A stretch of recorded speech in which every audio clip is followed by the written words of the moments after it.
Hungary की capital Budapest से लगभग 174 किलोमीटर की दूरी पर मौजूद ये है हंगरी का इकलौता और पूरे यूरोप कॉन्टिनेंट का सबसे बड़ा हिंदू गांव, जो हंगरी में कुछ ऐसा कर रहा है जिसकी आप कल्पना भी नहीं कर सकते। हंगरी के इस गांव में रहने वाली महिलाएं केवल साड़ियां पहनती हैं। यहाँ के पुरुष केवल धोती, कमीज और सनातन के दूसरे पारंपरिक कपड़े पहनते हैं। गांव में खेती करने के लिए ट्रैक्टर्स का यूज नहीं बल्कि बैलों के साथ सनातन के प्राचीन तौर तरीकों का इस्तेमाल किया जाता है। यहाँ के बच्चे मॉडर्न एजुकेशन के साथ साथ संस्कृत भाषा सीखकर वैदिक ज्ञान का अनुसरण करते हैं और सबसे बड़ी बात, यहाँ के बच्चे स्कूलों में माथे पर तिलक लगाकर जाते हैं और स्कूल से आने के बाद इस गांव में बनी गौशालाओं में गौ माता की सेवा करने जाते हैं। और पिछले कुछ सालों में हंगरी के इस सबसे बड़े हिंदू गाँव में आने वाले टूरिज्म की संख्या इतनी ज्यादा बढ़ चुकी है कि एक साल में जितने पर्यटक पूरे हंगरी में आते हैं उससे 3 गुना ज्यादा पर्यटक अकेले इस एंशिएंट हिंदू कल्चर पर बेस्ड इस गांव को देखने के लिए आते हैं। ये डेटा हंगरी की गवर्नमेंट ने खुद से शेयर किया है। तो चलिए जानते हैं कि हंगरी में इस हिंदू गांव की हिस्ट्री क्या है,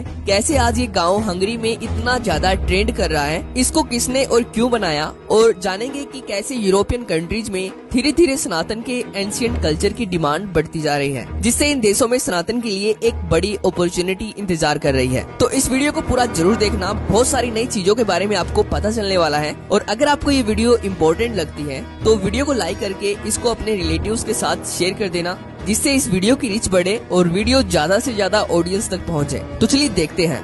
दोस्तों, इस गांव के कई नाम हैं। सबसे पहला नाम है कृष्णा वैली, दूसरा नाम है नव ब्रज धाम यानी कि नया ब्रज धाम, तीसरा नाम है इंडियन कल्चरल सेंटर। पर इस गांव का मुख्य नाम कृष्णा घाटी यानी कि कृष्ण वैली ही है, जो लगभग 660 एकड़ में फैली हुई है। इस गांव में खुद के स्कूल्स हैं, खुद के आयुर्वेदिक सेंटर्स हैं, मंदिर है, खुद की जैविक कृषि, वो भी बैलों के साथ सनातन के प्राचीन पारंपरिक तौर तरीकों से की जाती है, जिसको देखकर आपको भी ऐसा लगेगा कि सच में हंगरी के इस गांव में सतयुग की शुरुआत हो चुकी है। इसके साथ ही इस गांव में खुद की इलेक्ट्रिसिटी है, यानी कि पूरे गांव के हर घर और हर बिल्डिंग के ऊपर सोलर सेल लगाए गए हैं, जिससे हंगरी की गवर्नमेंट ये बात खुद मानती है कि ये पूरा गाँव आत्मनिर्भर है, जो हंगरी की नेशनल ग्रिड का हिस्सा नहीं है, जो गौशालाओं से और जैविक कृषि से अपने साधन खुद उत्पन्न कर रहा है। तो अब प्रश्न वही उठता है कि हंगरी में इस गांव को कब और किसने बनाया। दोस्तों, आपको ये जानकर हैरानी होगी कि हंगरी में इस गांव को बनाया गया था आज से लगभग 30 साल पहले, यानी कि सन 1993 में हंगरी के एक महान हिंदू संत शिवराम स्वामी के द्वारा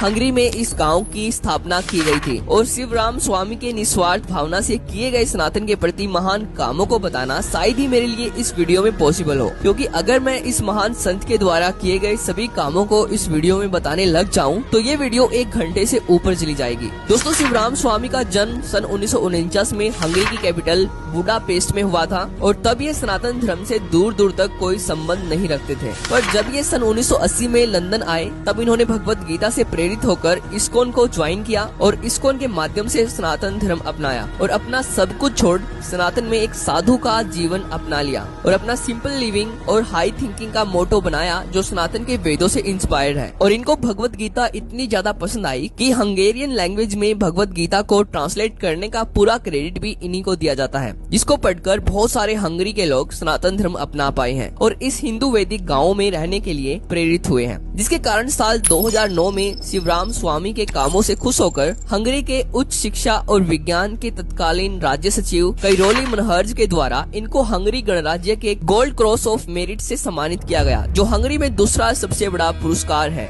यह पुरस्कार शिवराम स्वामी के उत्कृष्ट और मूल्यवान धर्मार्थ और मानवीय कार्यों के लिए इनको दिया गया था। पर दोस्तों, केवल इतना ही नहीं, जैसे कि मैंने आपको वीडियो के स्टार्टिंग में बताया कि एक साल में जितना टूरिज्म अकेले पूरे हंगरी में आता है उससे 3 गुना ज्यादा टूरिज्म एक साल में अकेले हंगरी के इस हिंदू गाँव को देखने के लिए आता है। यानी कि एक साल में केवल 10,000 पर्यटक पूरे हंगरी में आते हैं, जो इनका ऑफिशियल डेटा है। और दूसरी तरफ एक साल में 30,000 से ज्यादा पर्यटक केवल हंगरी के इस हिंदू गाँव को देखने के लिए आते हैं, जैसे कि आप इस वीडियो में देख सकते हो।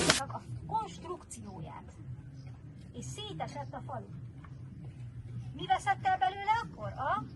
यहाँ पर हर हिंदू त्योहार को बहुत ही ऑर्गेनाइज तरीके से धूमधाम से मनाया जाता है, इसलिए खुलेआम हंगरी की गवर्नमेंट इस हिंदू गांव को पूरी तरह से सपोर्ट कर रही है हंगरी में कृष्ण भक्ति के माध्यम से सनातन धर्म का प्रचार करने के लिए। और इस गांव का हंगरी में ट्रेंड कितना ज्यादा बढ़ चुका है इसका अंदाजा आप यहाँ से लगा सकते हो कि जब ये गांव बनाया गया था तब इसके लिए 110 एकड़ लैंड खरीदा गया था इस्कॉन के द्वारा, और आज ये गांव फैलकर 660 एकड़ का हो चुका है। और धीरे धीरे हर साल इस्कॉन हंगरी में और ज्यादा लैंड खरीद रही है इस हिंदू इको विलेज को फैलाने के लिए। तो आज की इस वीडियो में इतना ही। अगर आपको वीडियो में दी गई जानकारी पसंद आई हो तो वीडियो को लाइक जरूर कर देना। तो थैंक्स फॉर वॉचिंग।